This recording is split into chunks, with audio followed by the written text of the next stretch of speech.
right, guys, we are back. SHOT Show 2025 PTR booth. I'm here with a great legend in the making, Mr. Brandon Herrera. Oh, no. Yeah, You're Mr. Kalishnikov, Mr. AK, and now, Mr. You want to run the ATF?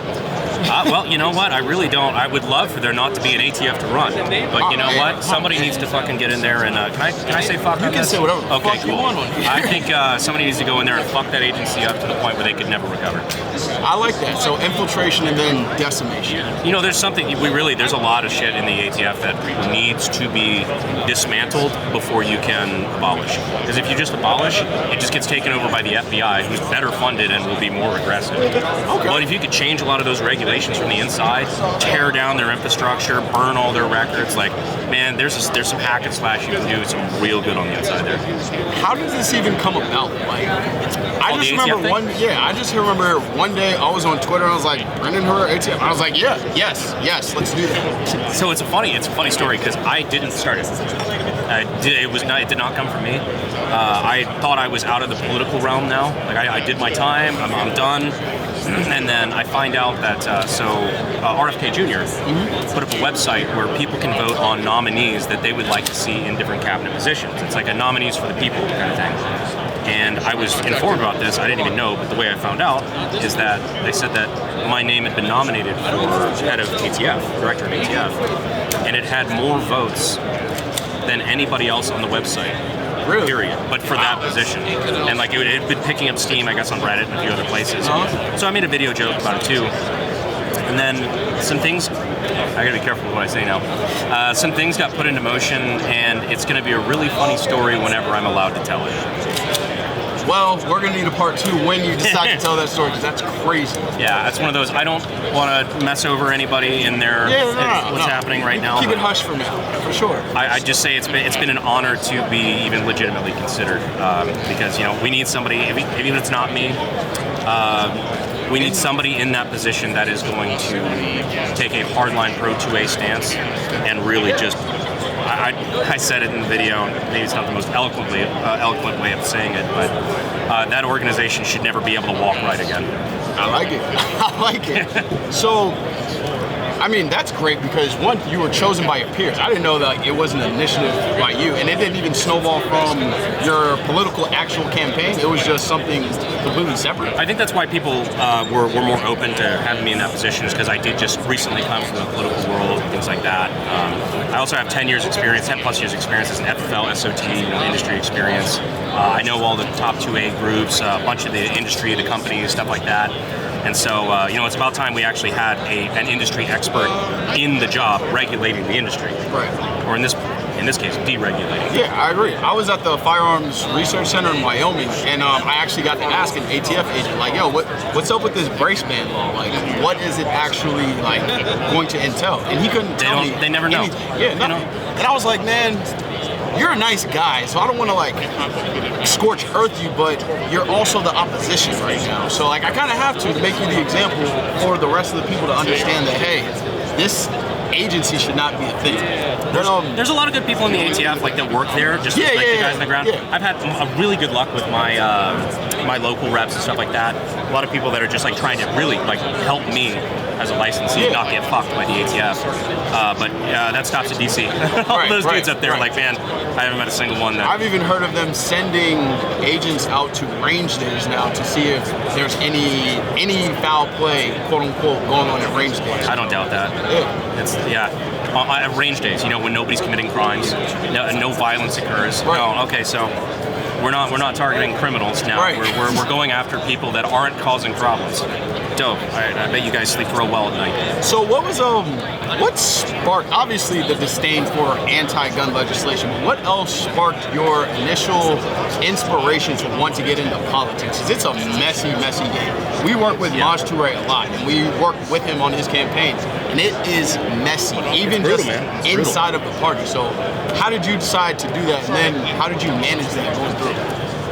So I kind of was at a crossroads in my life where I'm like, man, in my opinion, I'm like, I've won the game.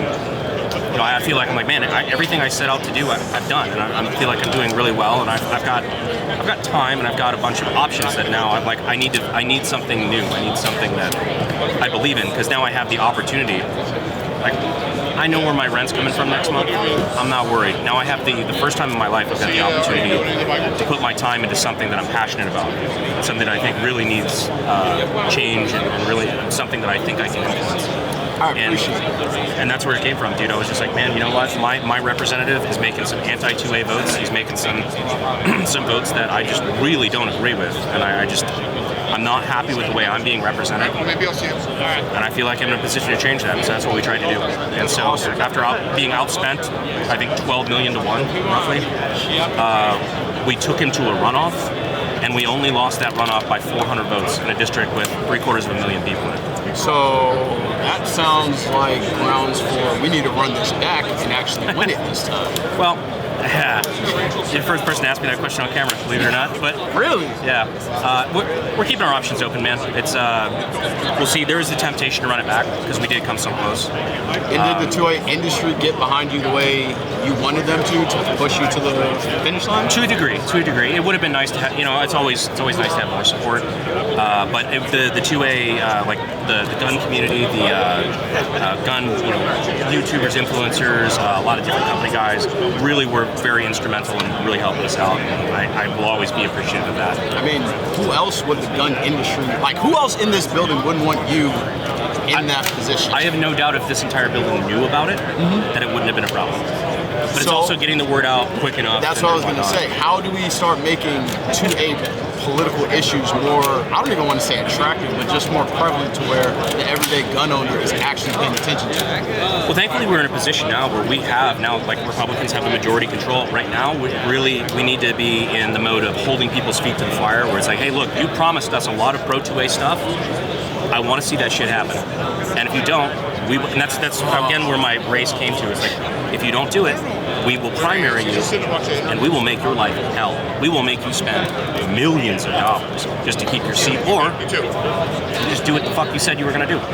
So accountability, and voting with your dollars as well as with your actual vote. I like that. 100%, man. So this is kind of retrospective, but you are Mr. AKs. No, I'm pretty sure you haven't been asked this one in a long time. What was your introduction to guns? My father. My dad,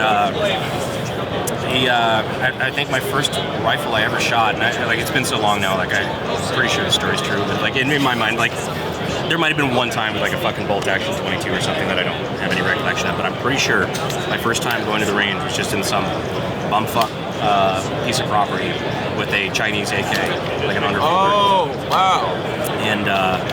And shooting that, like my dad teaching me, how to load it, and like coming home and how to clean it, how like these are so simple, they're so reliable, and just like it stuck with 8-year-old me as like, oh wow, this is so cool. And I immediately went to my my classmates in 3rd grade and said, like, yesterday I shot a German machine gun. Yeah, you're a fucking kid, you don't know anything, but I mean, it sounds cool enough. Yeah, I'm like, yeah, your heart was in the right place, kid. Yeah. Wow. Okay, that's cool. Yeah, it's my dad. That's awesome. That's what I have a boys program called Kids to Kings, and that's what we essentially do. We try to show the next generation the nepotism that they deserve, so that they are positive influences in the gun space. The nepotism they deserve. I like that. Yeah, we try. What else do you got going on for 2025? What can we look forward to 2025 to 2026?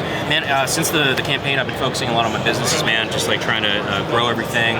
We got Pepperbox going on now, so like competitor to YouTube in a way, where it's like at least more of a refuge for people that are getting currently fucked on YouTube.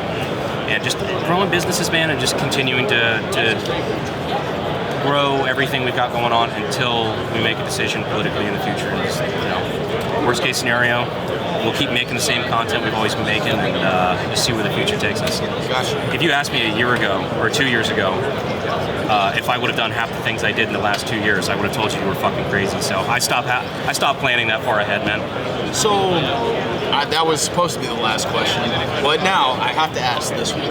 You came from the quote-unquote influencer space. Yes, sir. And decided to run for politics. I hate that word so much, man. Influencers. It feels dirty, but you right? actually made an impact that is the influence. So that's what I mean when I say influencer. I appreciate it. So what do we got to do to get the other influencers to start running for offices? You've done it, Maj has done it. I don't know if there's any other actual personality that came from our industry that became a political figure. You knocked over a wonderful PTR can. It's durable. No, it's durability test.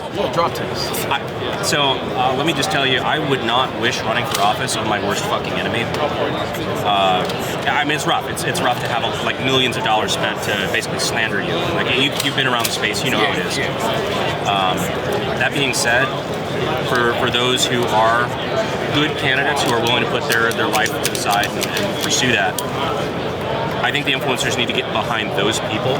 Like if you had got a good person that you think has a shot, right? Okay. Not one of these guys that's just like, oh, I'm gonna run and they get fucking 200 votes. Like somebody who really that you think like, oh, I think they've got the bones, they've got the backing, they've got a real shot, but they're gonna need help. Those are the people we need to get behind because those are the people that are gonna basically do the work in Congress or even hell at a local level. Is even more important half the time. Look at what Colorado's going through right now. I remember that. Yeah, I think we did 10 meet and greets at DCF, and we won a decent amount of those races out there. But are you going to get involved with the what is it, the 2A caucus at all? With Thomas Massey and Lauren Boebert? I would love to. That's one of those things where I like Massey, I like Boebert. They've both been fucking great 2A votes. Yeah, if I was ever asked to assist in any of that stuff, I'm happy to do it. I don't see why not. I'm gonna text Lauren when we leave here. So hey, get Brandon on the team. I actually know one of her staffers now. Oh really? Yeah, I used to work for Matt, but yeah. Oh okay. I know Drew. It's the new guy. But yeah. Okay. Hey man, thank you for joining me. This was a great. Yeah, we'll probably catch up and do a part 2 somewhere else. Absolutely, man. I hope so. Yeah, this is great. Maybe I'll see you in fucking Colorado, dude. Oh yeah. Come on out. You come to DCF, we can do anything at that range. Hell yeah. That's it.